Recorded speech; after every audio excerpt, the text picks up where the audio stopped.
We had thorough and very useful talks with my longtime colleague and friend Ayman Safadi, Deputy Prime Minister, Minister of Foreign Affairs and Expatriates of the Hashemite Kingdom of Jordan. The talks and exchange of opinions, as I already mentioned, were useful. Traditionally, we promote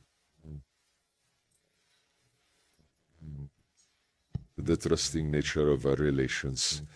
We value this tradition, which is set by the context between the President of the Russian Federation, Her Majesty the King of the Hashemite Kingdom of Jordan, and we, at the level of foreign ministries and as ministers, and at the level of our deputies, department directors, strive to actively promote such a trusting, mutually beneficial approach and seek opportunities to support each other, coordinate our actions at various international forums, primarily in the United Nations. We noted the high dynamics of our political dialogue.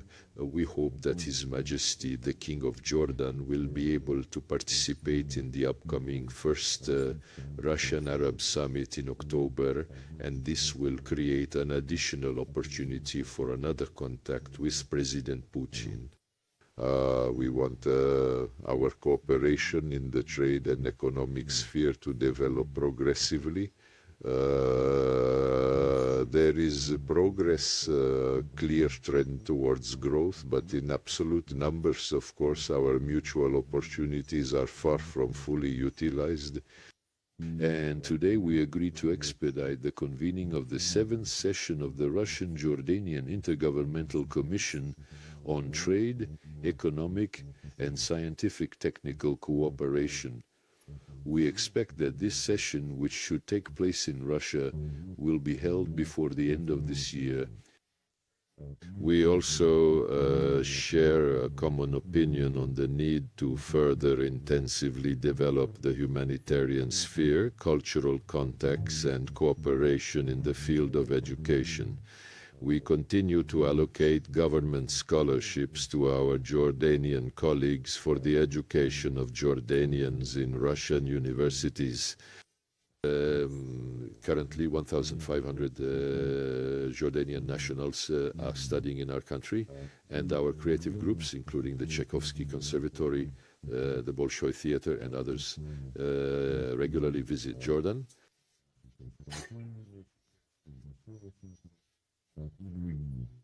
In turn, the Jordanian partners organize similar events in our country.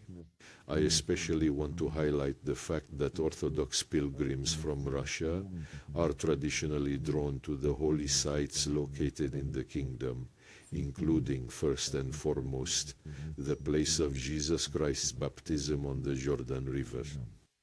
And sports connections are gaining additional momentum as a result of the recently reached agreement to hold a football match on the 4th of September in Russia between our national team and the national team of Jordan. Today we noted this event as having additional significance for the development of contacts between people. And just now, in your presence, we signed an intergovernmental agreement on the mutual abolition of visa requirements for all citizens of our countries. And of course, its implementation will contribute to the increase of both tourism exchange and business ties between Russia and Jordan. We discussed current international and regional issues in detail. Priority attention was given to the situation in the Middle and Near East. First of all, the situation that has developed and continues to worsen in the Palestinian territories, in the Gaza Strip, and recently on the west bank of the Jordan River. We, like our Jordanian friends, are seriously concerned about what is happening there. There is a real humanitarian catastrophe there. Russia resolutely condemned the terrorist attack against Israel which was organized on the 7th of October 2023. But we, of course, proceed from the fact that those responsible for organizing and carrying out this terrorist attack must face the harshest punishments. But we cannot accept the collective punishment of all Palestinians as a reaction to that terrorist act that occurred, I repeat, on the 7th of October 2023. But as a result of the collective punishment of the residents of Gaza, and now also the residents of the West Bank of the Jordan River, the delivery of humanitarian aid to areas of Palestine where residents are in urgent need of food, medicine, and other basic necessities.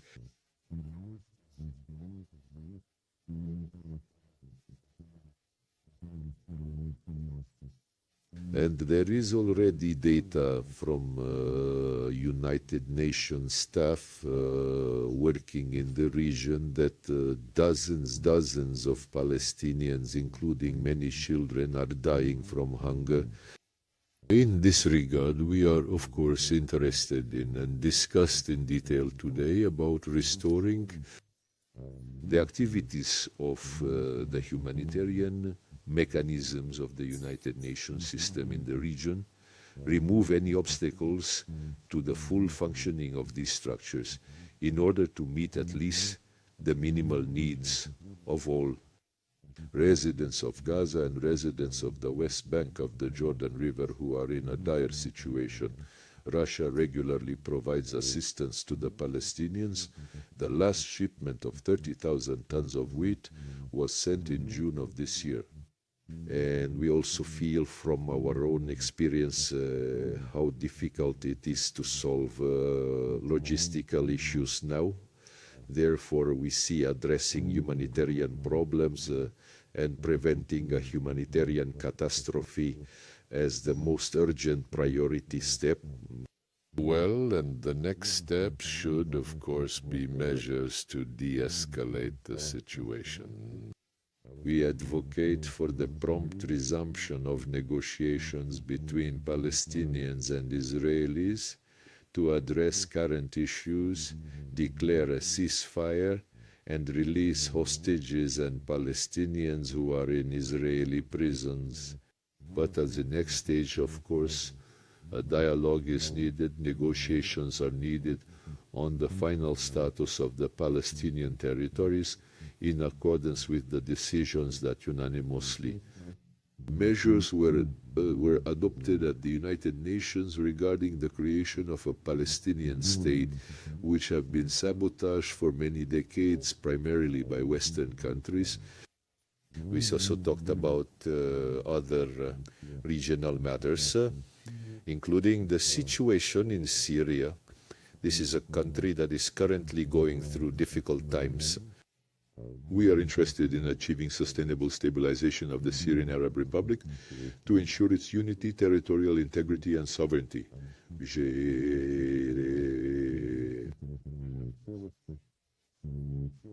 And in this sense, an important role will be played by the dialogue between the authorities in Damascus and representatives of ethno-confessional minorities, including Kurds, Alawites, Georgians, and other groups.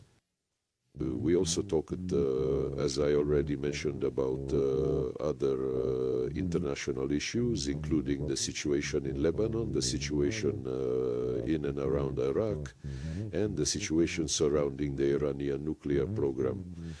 All of this affects the overall situation in the region, which is, of course, far from stable. And together with our Jordanian colleagues, we will contribute to the best of our abilities to calming this situation, seeking fair solutions that would reflect the balance of interests of all the states located here and all the peoples living here. We are grateful to our Jordanian colleagues for their objective, balanced position on the situation in Ukraine. We also talked about this today. We see that in Amman, they understand Bismillah.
بداية thank you Sergei Lavrov, Minister of Foreign Affairs of Russia at Crimean source non Putin Koshin Queen Veronica source. Ahmad da. Muhammad. Salam. Habib. Rashid.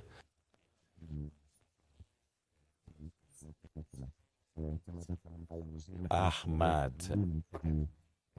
Toktamish.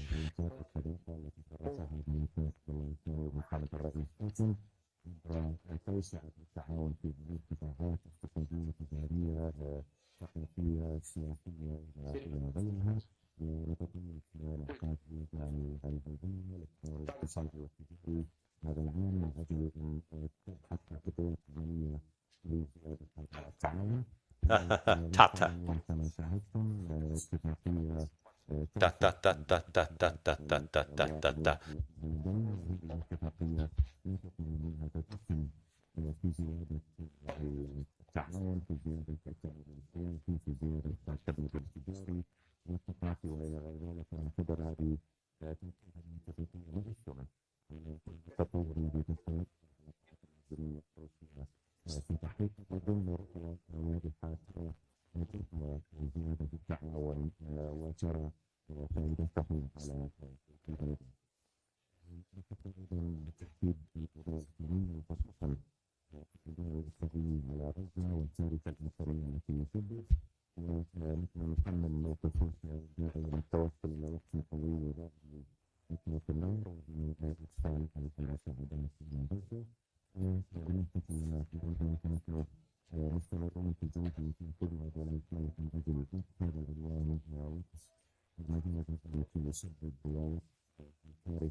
My Arab country and the Turkish state through reaching a peaceful and immediate solution.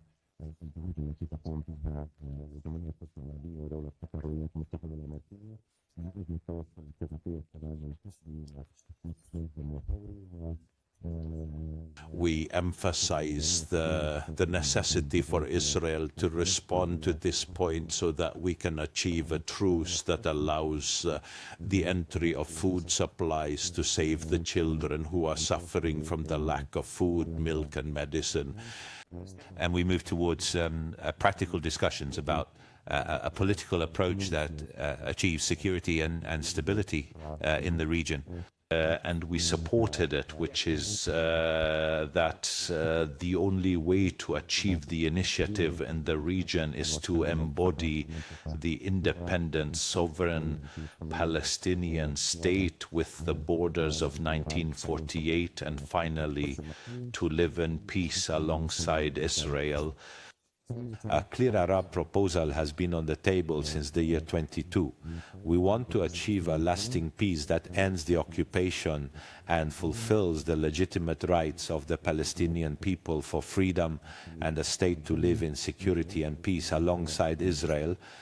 However, in contrast to this proposal, there is a destructive project led by the Israeli Prime Minister to keep the conflict and crisis ongoing, manifested in the continued aggression on Gaza and the starvation of Palestinians, which are attempts to export the crisis that we completely reject. We also see it beginning in the West Bank, where settlement activities continue, demolitions persist, and the Palestinian fleets and people are targeted. Legislative measures continue that undermine the two-state solution, thus eliminating all chances of achieving peace in the region. And we see this destructive project led by Netanyahu's government as the most extreme in our history. We also see this in Lebanon, where Israel continues its aggressions against brotherly Lebanon and clearly violates the ceasefire agreement that was recently reached. And we also see it in Syria, whose security, stability, unity, and sovereignty we fully support. And we see them heading towards the Syrian land and the Israeli meddling. These individuals' internal affairs push towards more tension and more instability. The world must either remain with the Arab project that includes security and stability for everyone, including the path, or remain incapable regarding the destructive project led by the Israeli government in a way that only leads to more conflict, destruction, and ruin, which has made Israel now a state perceived in the eyes of the countries of the world. The clear choice that serves the interest of security and stability serves the interest of international security and stability. It is also supporting the Arab Peace Initiative that preserves and shares legitimate authority and guarantees the future for everyone.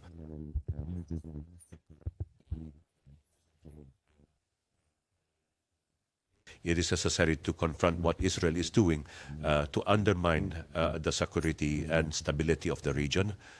It is necessary to confront what Israel is doing and also what Israel is saying in terms of political heresies and illusions that only advance the so-called Greater Israel Project, which aims for greater destruction. This project is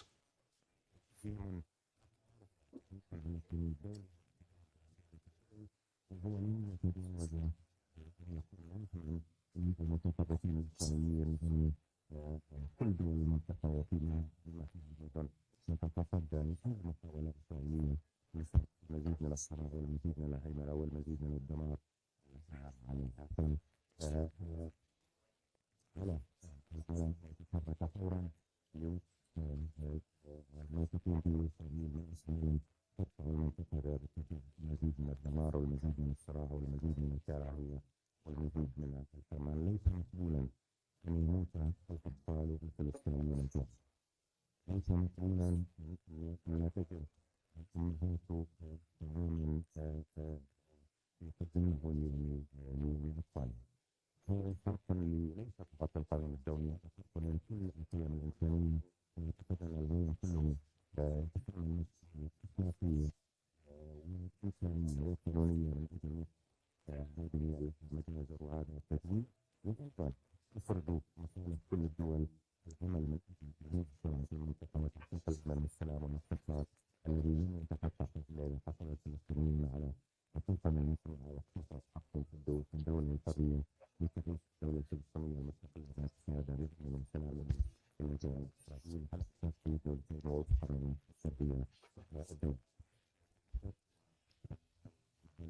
أيضا حول الوضع في الغالب الدولية التي تحقق المطلق بين سوريا والتحقيق في عملية إحالة البناء التي تضمن نصرة سوريا وأمن سوريا وسيادتها واستقرارها وسلامة مواطنيها ونفسه مرة أخرى الانتهاكات العراقية الإسرائيلية والدولية الفكرية سوريا الفوضى والاستقرار نجوح سوريا التي تحمل المنطقة برمتها استقرار سوريا واستقرار المنطقة ونعمل جميعا من أجل بناء المستقبل السوري الذي يتجاوز الفوائد السورية كما قلت هي الطريقة التي تضمن أمنها واستقرار مسلمها وسلامة كل مواطنها. تحدثنا عن في قضايا دينية ونرحب في الاجتماع بين حكومة ترامب وحكومة بوتين ونبدأ بالتوصل إلى حل سياسي للأزمة يتحقق خلال قرار قوات عن الشرعية الدولية والقانون الدولي وأيضا نؤكد بأننا نعمل من أسرة تحقيق الأمن والاستقرار والسلام وعلى مستمرون في عمل من أجل تطوير علاقاتنا الثنائية ومن أجل تحسين الظروف المستهدفة والمهاجم مع وتحقيق الأمن والسلام والاستقرار والتنمية والتعاون لديهم.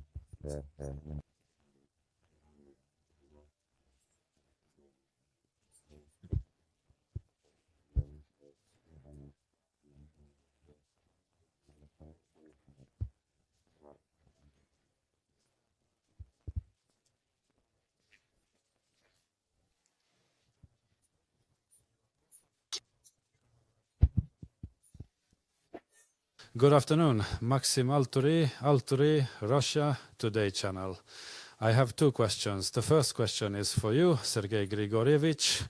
According to President Trump, France, Germany and the United Kingdom want to deploy their troops on Ukrainian territory.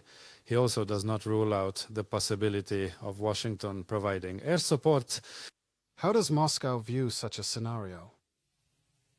You know, we naturally follow what is happening in the international community, including in the Western camp, regarding the processes unfolding around Ukraine.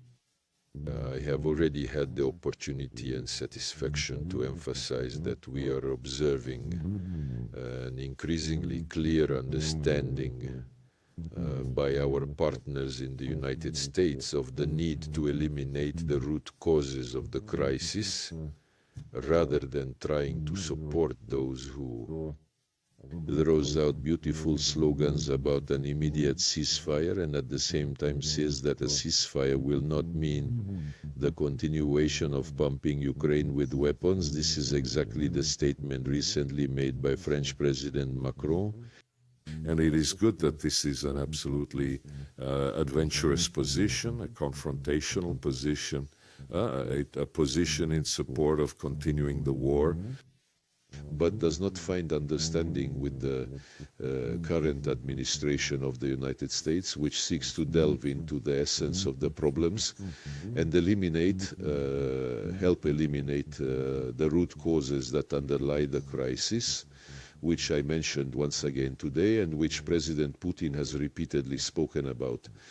As for the reports that the United Kingdom, France and Germany want to develop collective security guarantees, we are in favor of these guarantees being truly reliable.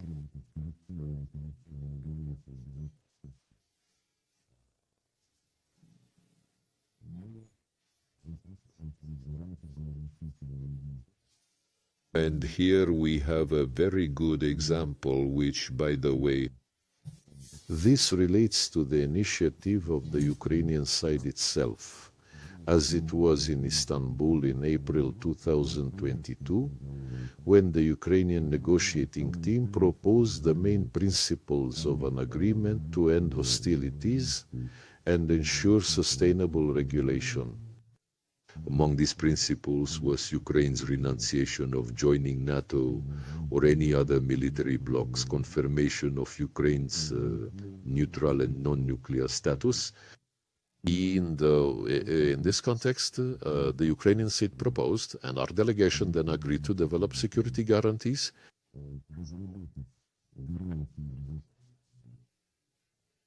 participants of which would include all permanent members of the United Nations Security Council, that is the Russian Federation, the People's Republic of China, the United States, France and Britain, and plus individual countries. Germany was mentioned, Turkey was mentioned, and other countries that might be interested in joining this group of security guarantors. And in that context, the Ukrainian proposal clearly meant that these guarantees would be equal. The security of all interested parties, including Ukraine's neighbors, would be ensured on an equal, equitable, indivisible basis. And that approach, as I already mentioned at that time, in April 2022, the Russian side supported and we were ready. By the way, this document was initialed and we were ready to sign the official agreement following this initialing. But as is well known, the President repeatedly reminded that Boris Johnson, the then British Prime Minister, came and forbade his subordinates in Kiev from signing anything, demanding that they continue the hostilities. So if it weren't for this circumstance, I think a lot could have already been ensured sustainable regulation, safeguarding the interests of all countries, all states, all peoples living in our common geopolitical space. Therefore, we cannot agree with the fact that now there are proposals to resolve security and collective security issues without the Russian Federation. That will absolutely not work. We have explained more than once quite clearly that Russia does not overstate its own interests, but we will firmly and strictly defend our legitimate and vital interests.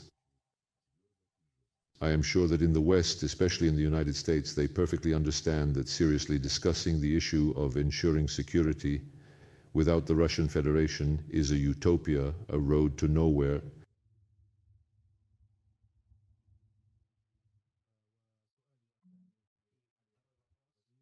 To Mr. Minister, we were just discussing the significant aesthetic problem and the pressing need to effectively counteract its negative impact, and we recall that we heard quite clearly that yesterday I had the distinct pleasure of enjoying some fine cognac. Continuation of the mediation regarding the cessation of the war in Gaza. Ahmad at the same time agreed. Do you think the war will escalate into a broader military operation? What prospects do you see for ending the war, and how can one counter such intentions from Israel? Thank you very much. As has already been said, in Gaza, it is necessary to understand that Israel must be confronted. Israel has an extensive and deeply rooted history in the region of Gaza, specifically in Gaza itself, and also extending to areas like Lebanon and Syria. It is absolutely necessary for us to collectively want to take a very clear and unambiguous position on these matters, so that we do not ultimately end up merely surfing on the basis of the events of March, but rather engage with a more comprehensive understanding. We need a full life cycle of a debate process. The profound concept of ruining violence, a notion that we as a collective strive to fully comprehend and internalize, represents a fundamental understanding of societal well-being. This intricate concept, which forms the very bedrock of our ethical framework, is not merely an abstract idea, but a tangible principle that guides our actions and decisions. Indeed, it is our inherent duty, a responsibility we bear with utmost seriousness, to actively work towards the eradication of all forms of violence, thereby fostering an environment of peace and harmony. This commitment is particularly crucial when considering the artificial violation of the profound vision held by the Sonaf Salandea Israel. This vision, deeply rooted in their cultural and historical identity, encompasses aspirations for justice, prosperity, and enduring peace within their community and beyond. The deliberate and unnatural infringement upon this sacred vision, through acts of violence or oppressive measures, stands in stark contrast to the principles we uphold. Therefore, our collective endeavor must be to dismantle the mechanisms that perpetuate such violations, ensuring that the vision of the Sonaf Salandea Israel, a vision of hope and resilience, is not only preserved, but allowed to flourish unimpeded. This requires a sustained effort to address the root causes of conflict, promote dialogue, and uphold human dignity in all circumstances, thereby truly embodying the principle of ruining violence and fulfilling our duty to protect and nurture the aspirations of all peoples, including the Sonaf Salandea Israel, whose enduring spirit continues to inspire.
How do you assess the diplomatic steps taken by the European Union to resolve the Ukrainian crisis, including after the trilateral meeting of the US, Western leaders, and Ukraine that took place in Washington?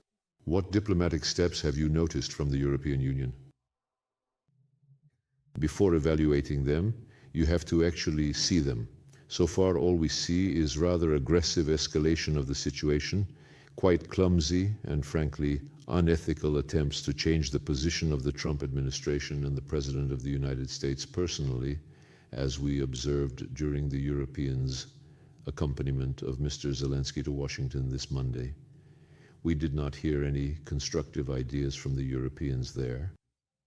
As for the President of the United States and his team, we see that they really have been, not just for the past week, but practically since coming to the White House, engaged specifically in diplomacy on the Ukrainian front. This means seeking mutually acceptable agreements that would eliminate the root causes of the crisis itself. This applies to any conflict situation and would guarantee not the resumption of conflict. Meanwhile, the Europeans are only trying, with decreasing success, to keep the United States involved, at least as a supplier of weapons, so that Europe can continue to arm the Kiev regime with these types of weapons. Take Kaja Kallas, for example. She is considered the chief diplomat in the European Union, the high representative for various foreign affairs. She said, even after the Washington meeting, that the European Union will not trust any agreements with the Russian Federation. That's why the European Union will continue to support the armed forces of Ukraine, and the EU will push for new sanctions against Russia, regardless of any agreements, which, as she said, they do not trust. But this isn't diplomacy anymore. It's a degradation of foreign policy methods, which in fact, for the European Union, now boil down exclusively to sanctions. And by sanctions, of course, I also mean outright theft, as happened with the gold and foreign currency reserves of the Russian Federation. That's why I don't see any European diplomacy here. By the way, I don't see this kind of diplomacy in many other areas either. We were just talking about the situation in the Middle East, in the Gaza Strip, on the west bank of the Jordan River, about the need to implement the UN decision to create two states, including Palestine, which would exist side by side with Israel, living in peace and harmony. For many decades, this decision has not been implemented, and only recently, against the backdrop of all the horrors happening to the population of the Gaza Strip, the humanitarian catastrophe, have Western leaders started making statements that they are ready to recognize the Palestinian state. Macron made this statement, and so did Starmer, I believe, as well as the Canadian Prime Minister, the Australians, and they all said, this was about 2 weeks ago, they all said that they are considering announcing the recognition of the state of Palestine at the UN General Assembly. The General Assembly will take place in the last week of September, and when they made these statements, there were still 2 months left until it. I have a question. If your diplomacy, your foreign policy has concluded that what is happening can no longer be tolerated, and that in order to stop all these humanitarian tragedies, it is necessary to recognize the state of Palestine as has long been demanded by United Nations resolutions, then why wait 2 months? Why not do it immediately? And I have this suspicion that all these fine statements about recognizing the state of Palestine in a couple of months are, to a large extent, based on a diplomatic hope that by the time this commitment to recognize Palestine actually has to be fulfilled, there will be nothing left to recognize. So probably this is the essence of EU diplomacy in the Middle Eastern direction, but in the Ukrainian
The only significant state decision that has been made is regarding sports.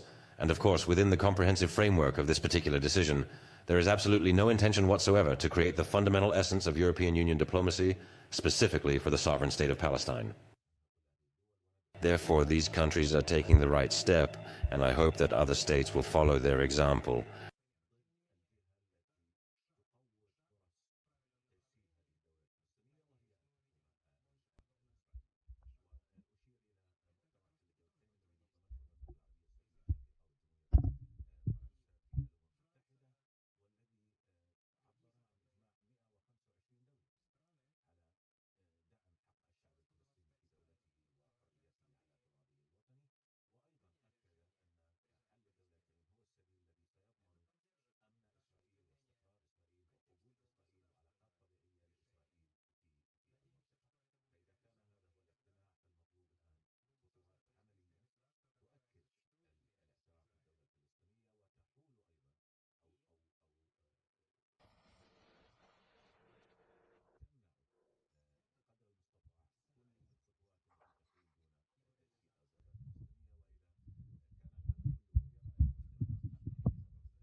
We will be able to avoid destabilizing the situation in Kyiv.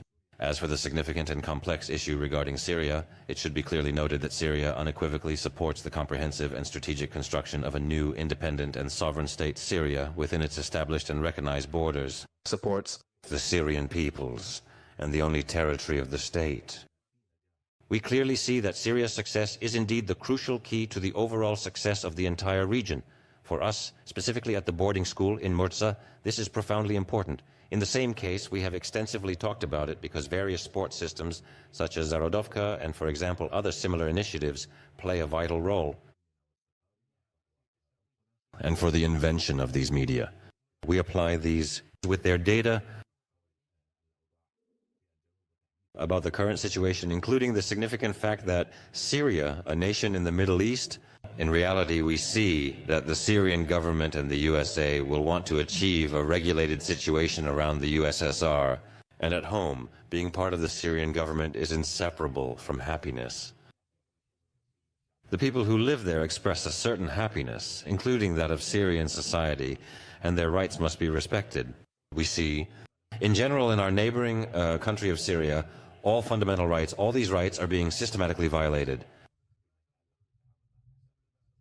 And of course, the recent tragic and deeply concerning events have significantly raised this critical issue, and we sincerely hope that the Syrian government will diligently do everything within its power to prevent any further egregious government abuses and ensure the full and unwavering respect for the fundamental rights of all Syrian citizens and residents. Without exception, we are making active efforts on our part to resolve the situation, to support Syria, and we are working to maintain the ceasefire in As-Suwaida.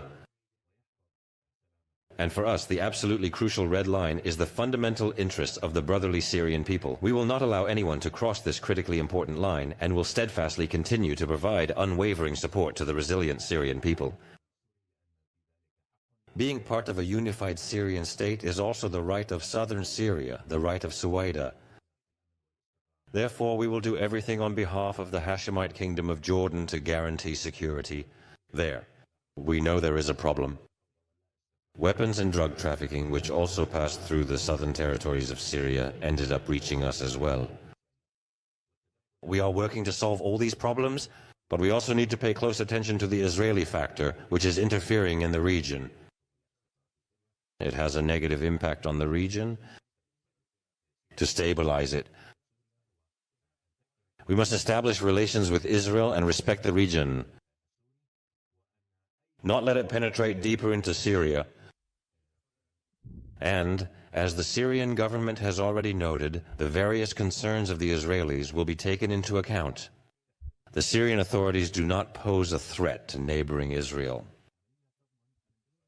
It is also necessary to take steps that will respect and address the concerns of the Israelis as well, but the seizure of Syrian lands will not solve these problems and concerns.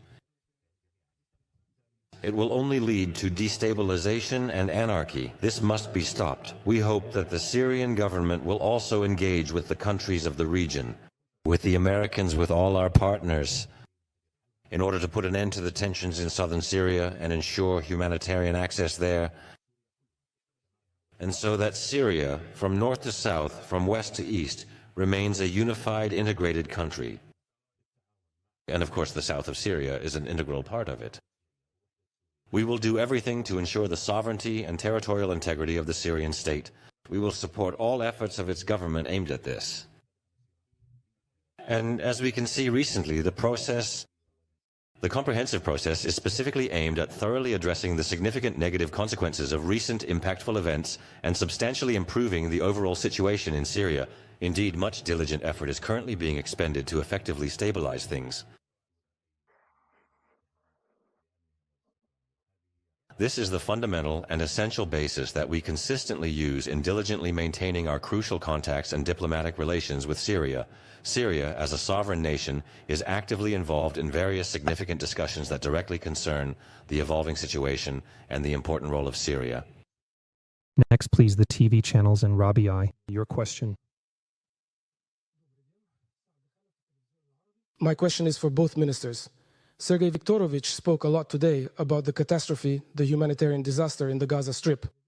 The war in Gaza continues. Israel's aggression does not stop. Nevertheless, Egypt, together with Qatar, has put forward yet another new initiative for a ceasefire. In this regard, my question is, what is your assessment? And is there a possibility of success for this new initiative? And in what way? And can Moscow and Amman play any role in supporting this initiative? And most importantly, in preventing its collapse, as happened with previous initiatives, especially considering that, as we see, there is disagreement between the US and Israel regarding this initiative, as well as objections from a number of Palestinian factions in this context. Well, I think I'll start. In my opinion, that's exactly what we've just been discussing in quite some detail. Secondly, that was the first question on this topic. You asked how to prevent the collapse of this initiative by Egypt and Qatar. But in my opinion, it has already failed because Hamas has expressed its willingness to support it. Israel, as we heard just today, has refused this deal. As for what Jordan, Russia, and other countries that genuinely want a sustainable resolution to this issue, the Palestinian issue, should do, according to the UN decision, it is necessary to urgently seek the resumption of direct negotiations.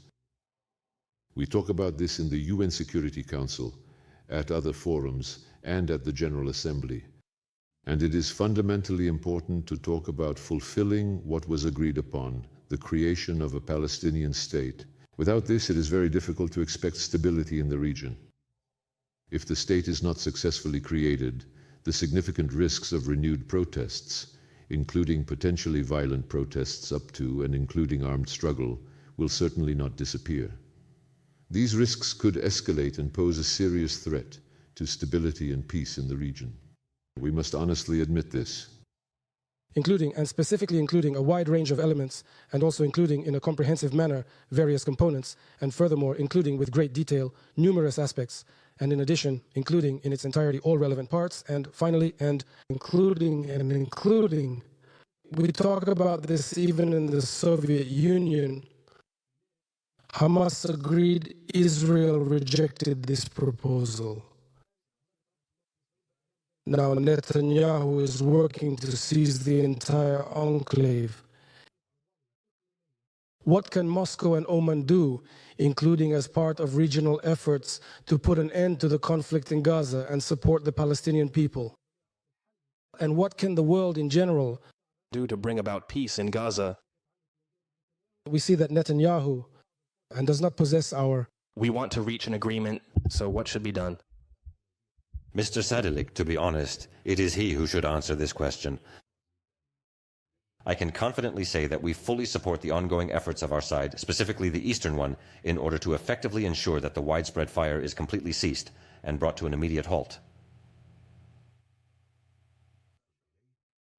We confirm this not only through mere verbal declarations or spoken assurances, but also through tangible actions, demonstrable deeds, and concrete results that unequivocally substantiate our commitment and validate our assertions. Our affirmation extends beyond simple rhetoric, manifesting instead in the practical implementation of our principles, the consistent execution of our plans, and the measurable outcomes that clearly illustrate the veracity of our claims. This comprehensive validation ensures that our statements are not just empty promises, but are instead firmly rooted in verifiable reality and consistently supported by our conduct and achievements.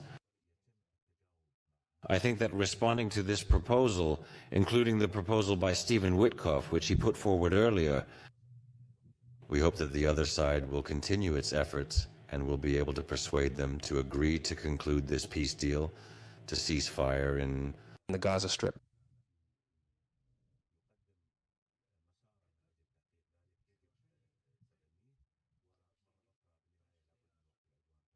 Of course, it is also necessary to think about how to avoid a resumption of war after a potential truce. This is not important to me, but right now, what matters is the work on building trust in humanitarian corridors and their eradication. And to put an end to the bloodshed. Final question, please, Izvestia. Good afternoon, Dmitry Pamelnikov. I have a question for Sergei Viktorovich.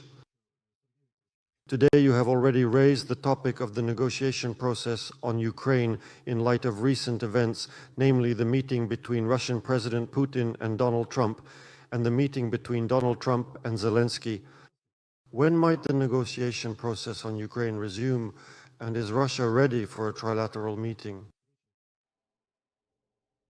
The President has repeatedly said that we are ready to work in any format, with the understanding that the work will be honest and will not boil down to attempts, as is primarily done by the leaders of the major European countries, to create conditions to once again drag the United States into their aggressive, militaristic campaign to preserve and even strengthen Ukraine as an instrument to contain Russia, as a tool for waging war against our country and against everything Russian that exists here in the region, including on the territory of Ukraine. Following the telephone conversation between President Putin and President Trump, when the American leader called the Kremlin to share how his contacts with Zelensky and the accompanying European delegation were going, a statement was made to Kremlin representatives, in which it was said that Putin confirmed his readiness to continue direct Russian-Ukrainian negotiations that, as you know, have taken place and in general remain on the agenda. They were held in Istanbul, 3 rounds took place, and agreements were reached on humanitarian issues, prisoner exchanges, and the return of the bodies of fallen servicemen. And at the last 3rd round, our negotiators proposed creating 3 working groups in order to address the agenda items more specifically, groups focused on military, humanitarian, and political issues. So far, we have not received a response from Ukraine, but following the phone conversation the day before yesterday with President Trump, our president proposed not only to continue these negotiations, but also to consider raising the level of the heads of delegations. And this fits precisely with our proposal, which I just mentioned, that within this process, a separate block should be devoted to considering the political aspects of the settlement, alongside the military and humanitarian ones. Obviously, the reaction of the Ukrainian side does not depend on us. But since this idea was received positively by President Trump, we expect that he will convey it and explain it to the representatives in Kyiv, and we will receive a response. This would be an important step toward raising the level of negotiations, increasing the degree of specificity, and moving closer to addressing the key issues that need to be resolved for a sustainable settlement. In any case, as I have already said, we are ready for any formats, but when it comes to meetings at the highest level, it is necessary to prepare them as thoroughly as possible at all preceding stages, so that summits do not end up worsening the situation, but truly put a final point in those negotiations that we are ready to continue. Thank you very much.